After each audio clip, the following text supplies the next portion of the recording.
Selamat pagi Bapak dan teman-teman. Terima kasih sudah bersedia mengikuti kegiatan hari ini. Selamat pagi. Jadi pada kegiatan hari ini itu tujuannya untuk melihat kondisi wilayah desa secara langsung. Nah, terutama pada daerah pemukiman, lahan pertanian dan sumber air. Nah, selama kegiatan berlangsung, Bapak dan teman-teman dipersilahkan untuk menyampaikan kondisi maupun kendala yang sering ditemui pada lapangan.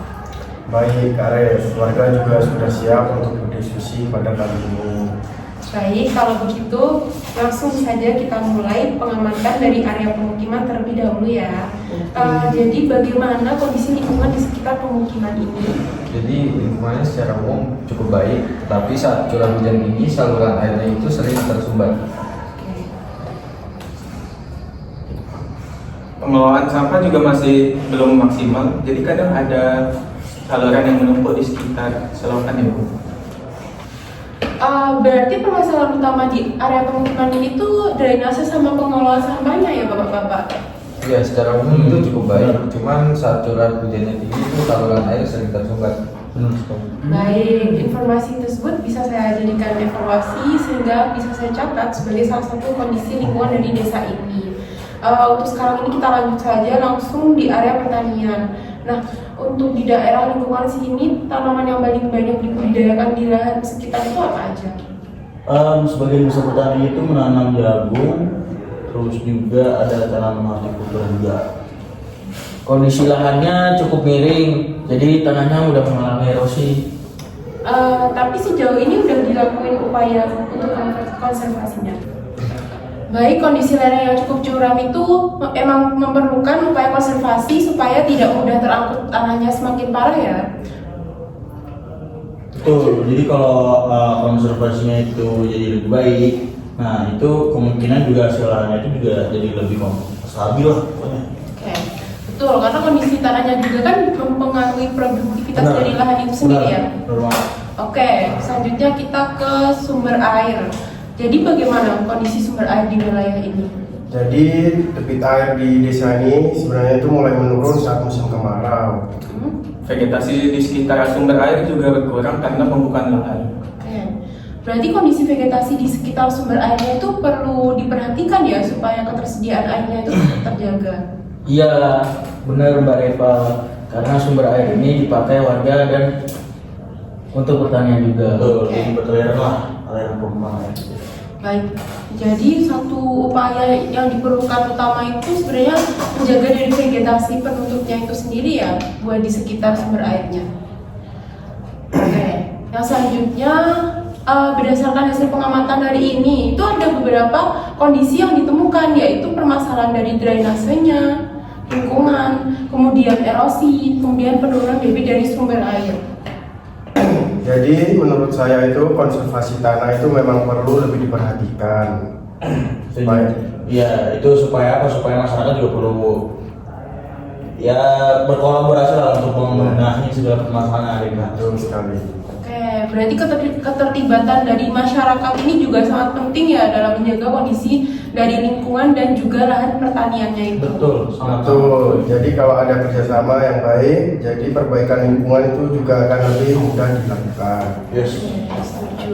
Semoga hasil dari diskusi hari ini itu bisa menjadi bahan pertimbangan untuk pengelolaan wilayah yang lebih baik. Oke, makasih Pak. Selamat pagi Bapak dan Ibu sekalian. Terima kasih atas waktunya. Jadi berkumpul kita di sini itu setelah kita melakukan yang namanya tadi itu identifikasi masalah terkait pengikisan tanah, dan sekarang saatnya kita untuk mencoba menyelesaikan masalah tersebut sekaligus membahas untuk pemetanan wilayah. Oke, mungkin di sini tuh untuk jelas supaya pembeli tahu gunanya memetakan peta ini, yaitu supaya kita bisa tahu di titik mana aja perusahaan tanah itu ada. Baik Mas Zidane, sebagai patokan awal, ini yang saya gambarkan posisi jalan utama desa, terus ada batas kawasan komoditas juga, yang dimana komoditas utamanya ada di sebelah sini. Baik, terima kasih Pak Mais. Sekarang untuk Pak Apri dan Pak Rido, mungkin boleh ditunjukkan di sebelah mana titik lereng paling sering mengalami erosi parah itu Bro? Kalau dari jalan utama Mas Didan, lokasinya di lereng bagian atas ini Mas. Sini. Nah, ini adalah kawasan budidaya tanaman semusim kami. Oke, siap. Betul Mas, dan titik yang paling parah dan terus air itu di sisi barat di lereng itu, karena vegetasi pohonnya sudah sangat jarang. Oke.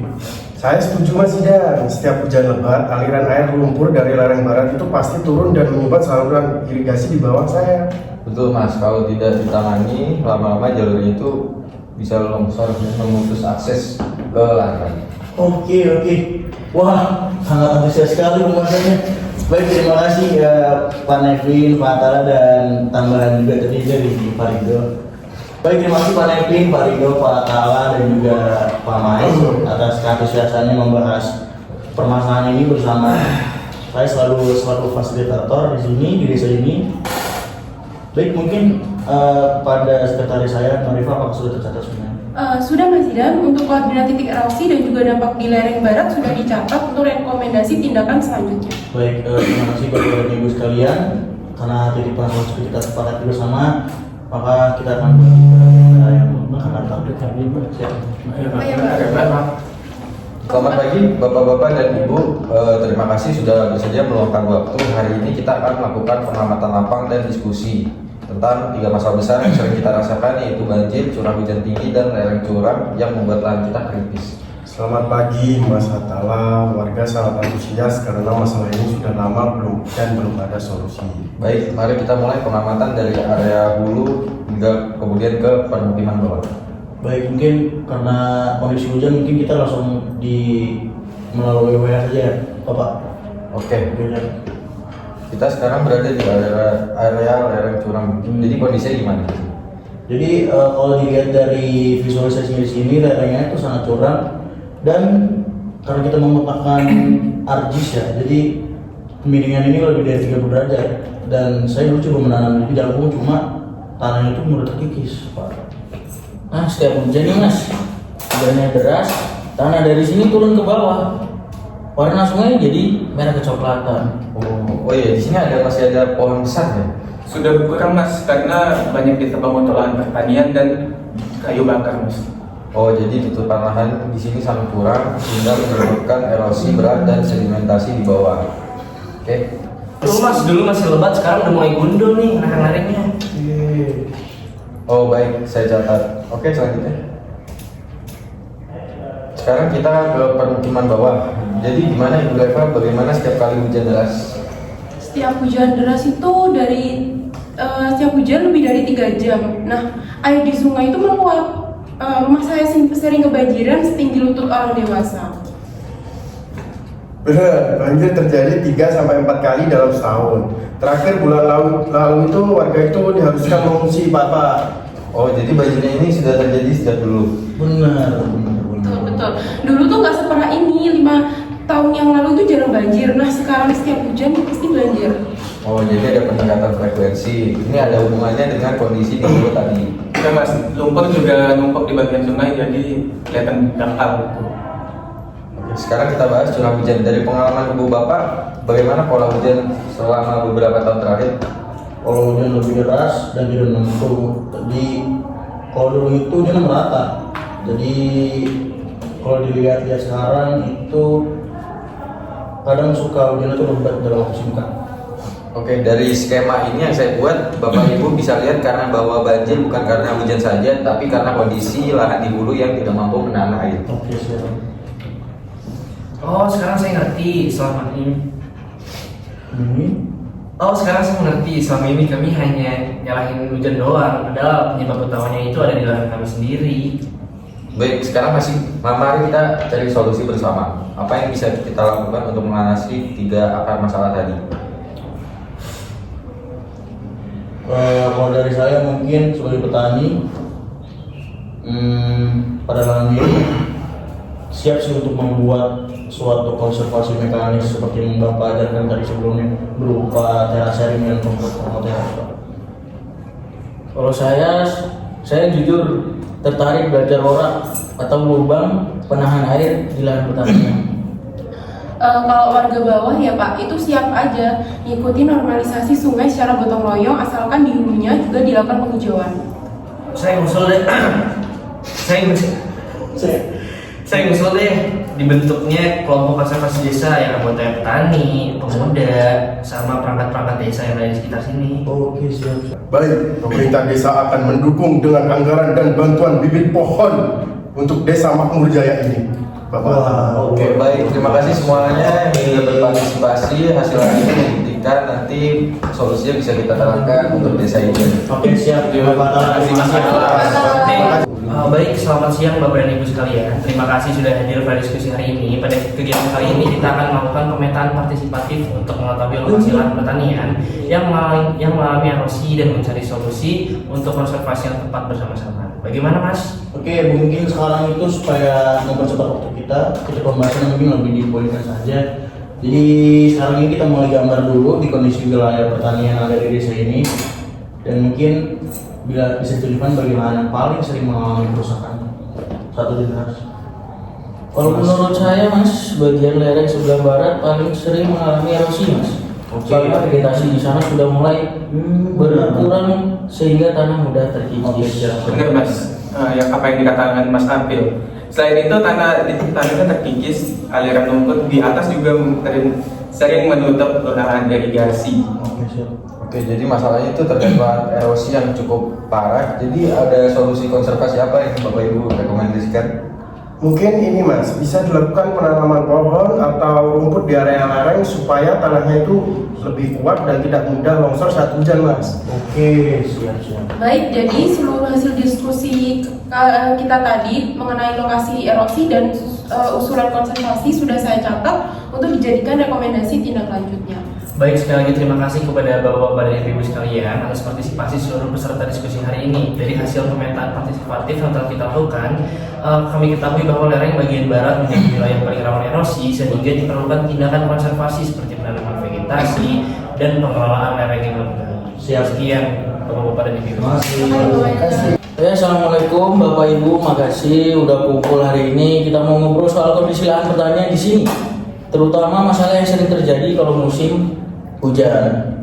Kalau di sini sendiri tuh pas hujan deras ya Mas, tanah di lahan sini tuh sering longsor kecil sama ke bawah air, soalnya lahannya tuh kan juga miring. Jadinya tanahnya yang bagus ikut hanyut, terus hasil panen sekarang jadi nggak bagus dulu ya.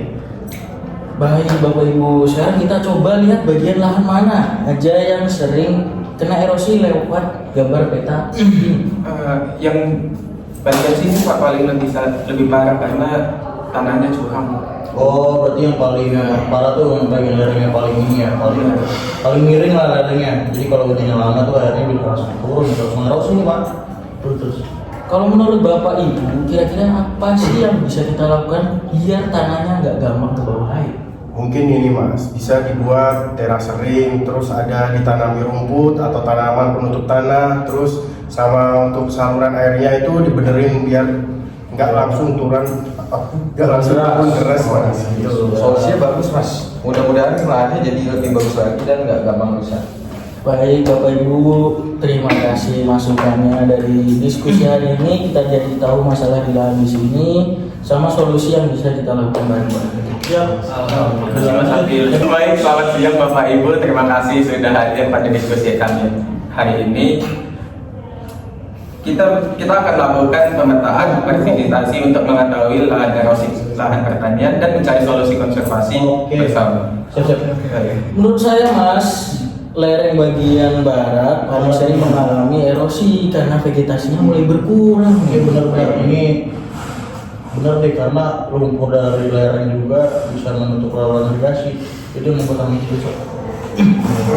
Iya benar, ini kalau hujan deras limpasan permukaannya lebih cepat. Mungkin bisa dilakukan penanaman pohon Mas atau rumput di area lereng supaya tanahnya itu lebih kuat dan tidak mudah longsor. Terus saya juga melihat adanya aliran air dari lereng barat itu memang lebih deras. Jadi penanaman vegetasi sangat penting untuk mengurangi dari erosi tersebut. Baik, sekian, terima kasih atas partisipasi semuanya. Tingkat dari hasil pemetaan yang ada, Diketahui bahwa lereng bagian barat menjadi wilayah paling rawan erosi, diperlukan tindakan konservasi seperti tanaman vegetasi dan pengelolaan lereng yang baik. Oke, siap. Baik Bapak-Bapak dan teman-temanku semua, setelah tadi kita membahas masalah hasil panen yang menurun, sekarang kita akan membuat kalender musim untuk mengetahui kapan terjadi hujan tinggi, kekeringan, dan serangan hama. Baik Mas Kevin, saya mulai dari awal tahun ya. Biasanya bulan Januari sampai Februari ini hujan sangat deras. Baik, terima kasih Pak Maesa. Sekarang untuk Atala dan Zidane, apakah kapan bisanya sawah mulai kekurangan air? Jadi gini Pak, biasanya hujan ini mulai bulan Juli, sehingga air irigasinya mulai kecil dan tanah cepat kering.